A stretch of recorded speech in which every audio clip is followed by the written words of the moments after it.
मुक्तों के प्रकार। संवत 1870 में भाद्रपद शुक्ला षष्ठी 13 सितंबर 1820 को सायंकाल श्री स्वामीनारायण भगवान श्री सारंगपुर ग्राम स्थित जीवा खाचर के कमरे के बरामदे में विराजमान थे। उन्होंने श्वेत वस्त्र धारण किए थे। उनके समक्ष सभा में मुनि तथा स्थान स्थान के हरिभक्त बैठे हुए थे। उस समय श्री स्वामीनारायण भगवान ने कहा कि भगवान का भजन करने वाले जीव की दृष्टि जैसे जैसे सूक्ष्म होती जाती है, वैसे वैसे उसको परमेश्वर की महत्ता विदित होती जाती है तथा भगवान की महिमा भी अधिकाधिक मालूम होती जाती है। जैसे कि जब वह भक्त स्वयं को देहरूप मानता हो, तब वह भगवान को जागृत, स्वप्न एवं सुषुप्ति का साक्षी समझता है, तथा जब वह स्वयं को जागृत, स्वप्न तथा सुषुप्ति से परे समझता है, तब भगवान तो उसे उससे भी परे भासित होते हैं।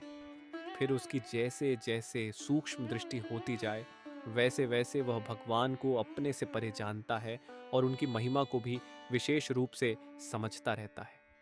इसके बाद जैसे जैसे अपनी वृत्ति प्रेम पूर्वक भगवान के साथ लगती जाए, वैसे वैसे उपासना अत्यंत दृढ़ होती जाती है। यहाँ एक दृष्टांत है कि समुद्र से अगाध मीठे जल से यद्यपि चींटी जाकर पानी पिए तथा चिड़िया भी पिए तथा मनुष्य, पशु, घोड़ा, हाथी तथा बड़े बड़े मगरमच्छ सभी जल पीकर बलवान बनते हैं, फिर भी वह अगाध जल लेश मात्र भी कम नहीं होता। और जिस जिस जीव की जितनी अधिक शक्ति होती है, उतनी शक्ति के अनुसार वह समुद्र की महिमा अधिक जान लेता है। और दूसरा भी दृष्टांत देखें, जैसे आकाश में मच्छर, चिड़िया, चोल, बाज, अनल पक्षी तथा गरुड़ आदि सभी उड़ते हैं, फिर भी इन सब के लिए आकाश अपार का अपार ही रहता है।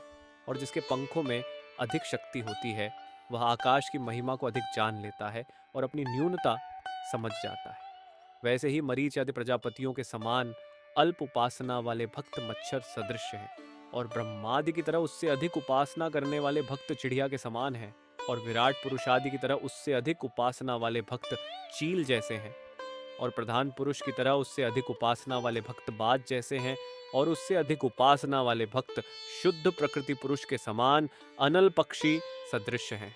उसे अधिक उपासना वाले भक्त अक्षर मुक्त के समान गरुड़ जैसे हैं। इस प्रकार ये सब भक्त ज्यों ज्यों विशिष्ट सामर्थ्य को प्राप्त करते जाते हैं, त्यों त्यों भगवान की महिमा को विशेष रूप से जानते जाते हैं। और ये जैसे जैसे विशेष सामर्थ्य को वे प्राप्त करते गए, वैसे वैसे भगवान में उनका स्वामी सेवक का नाता भी अत्यंत दृढ़ होता गया है। और जब भजन करने वाला जीव रूप था, तब उस जीव में खद्योत जितना प्रकाश था।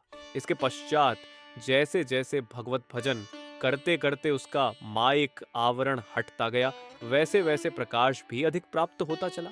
जैसे कि प्रथम वह दीप जैसा हुआ, फिर मशाल जैसा हुआ, फिर अग्नि की ज्वाला जैसा हुआ, फिर दावानल जैसा हुआ, फिर बिजली जैसा हुआ, फिर चंद्रमा जैसा हुआ, फिर सूर्य जैसा हुआ, फिर प्रलय काल की अग्नि जैसा हुआ, और अंत में महातेज के सदृश हो गया।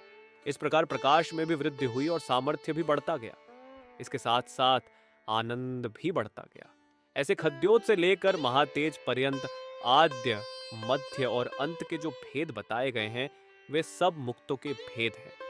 सो जैसे जैसे वे उच्च स्थिति को प्राप्त करते गए तथा भगवान की महिमा को अधिकाधिक जानते गए, वैसे वैसे उनके मुक्तपन में विशेषता आती गई।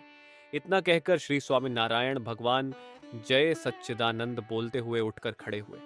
बाद में इमली की टहनी को पकड़कर पूर्व की ओर मुखारविंद करके बोले कि जैसे पूर्णिमा का चंद्रमंडल यहाँ से यद्यपि छोटी थाली जैसा दिखाई पड़ता है, परंतु जैसे जैसे उसके समीप जाते हैं, वैसे वैसे वह बड़ा दिखाई पड़ता है, किंतु जब उसके अत्यंत निकट जाते हैं, तब वह इतना विशाल दिखाई देता है कि दृष्टि भी नहीं पहुंच सकती।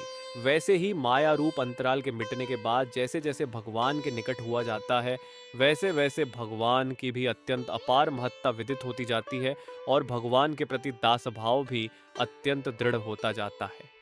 जय श्री स्वामीनारायण।